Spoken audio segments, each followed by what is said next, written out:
Hi everybody, welcome back to Just Dream Guide. I wanted to talk a little bit about solitude. So many people hate being in solitude. They're like, man, I'm just so lonely. I just need to be around people. I just want to talk to somebody. You know, sometimes people get bored. When you're in solitude, it's not the time to be bored. It's the time to be planning. It's the time to be in reflection.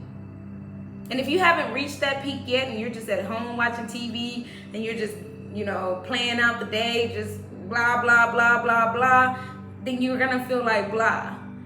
But when you're in solitude and Father separates you from other people, it's the time to start really, really going into your routine, evaluating how you do your routine. What do you wake up and do? Then what do you do? And then what do you do? And then some of the things that you need to reevaluate too is what are you feeding yourself? Not just your food, because that's important too, but what are you feeding your mind? In solitude is the time to be learning something. In solitude is the time to be discovering more about yourself, whether that's reading a book about yourself, whether that's watching a documentary about some type of past life information or some kind of esoteric knowledge, such as the Bible, the Atlantean, the Emerald tablets, the Egyptian things about Thoth, things like that. In solitude, those are the things you need to be looking up. Recipes on how to feed your soul, your body, better things, okay? So solitude is very important. I talk about solitude a lot because even in the Bible, Moses went to the mountaintop, not with his wife, not with his mom or dad, not with his sister, not with his kids. Moses went there by himself, okay? 40 days and 40 nights. That's a long time to be by yourself.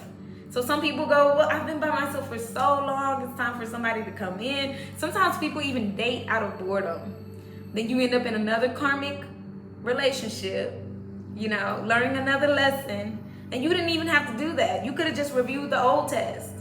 The old test would have told you that, hey, you need to work on number 1, number 11, number 3.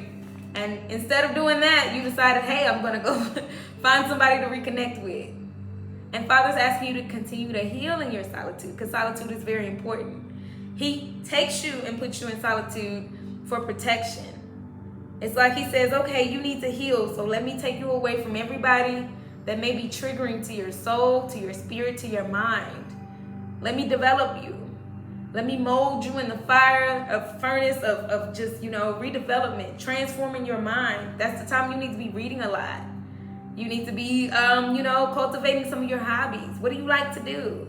In your solitude, you should be enjoying your solitude. Solitude should be an enjoyment. Because if you can't, a lot of people say this, if you can't enjoy your own time to yourself, how would other people be comfortable hanging out with you?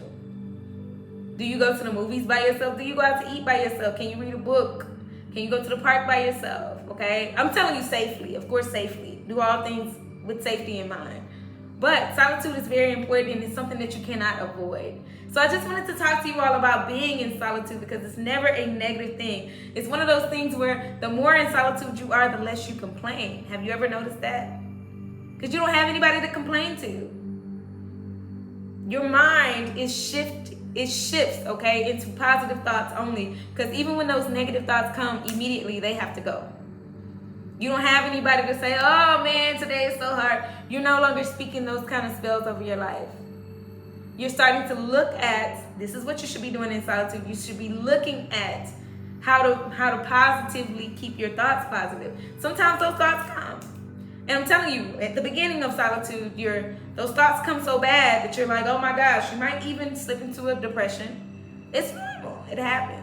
Woe is me, and Father, what about me? Did you forget about me, my blessings? What about that? But Father's saying he never forgot about you. The solitude is necessary. You need to purge those negative thoughts so you don't continue to manifest negative thoughts. Because when we come into our confidence, when we come into our bossed up, aura of ourselves, we can manifest some powerful things, negative things too. So when Father sees you start to manifest some negative things and your life starts to get very, very tumultuous, he grabs you and says, you need to be alone right now. Think about what you're doing. Think about it. I don't need you coming out here with the rest of the world right now. Planning is important during solitude. Things like that. So enjoy time to yourself. That's what I have. Enjoy your solitude. You are not alone. You are not lonely. You are absolutely just being protected. Your energy is being protected. Again, you have nobody to call up and say, oh, this is hard, or oh, I can't stand, da da da da. You have no time to gossip. You have no time to be involved in the world politics, the world news, none of that. Solitude is a blessing. It allows you to focus truly on what matters, and that's you, building your own self up so that you can be of service to other people. So, enjoy your solitude and happy healing, okay? Thank you so much for your time. I hope this information helped and blessed. If you like a personal private reading, go to justdreamguide.com. And please don't forget to like, share, and subscribe to the YouTube channel. Happy healing, like I said, okay?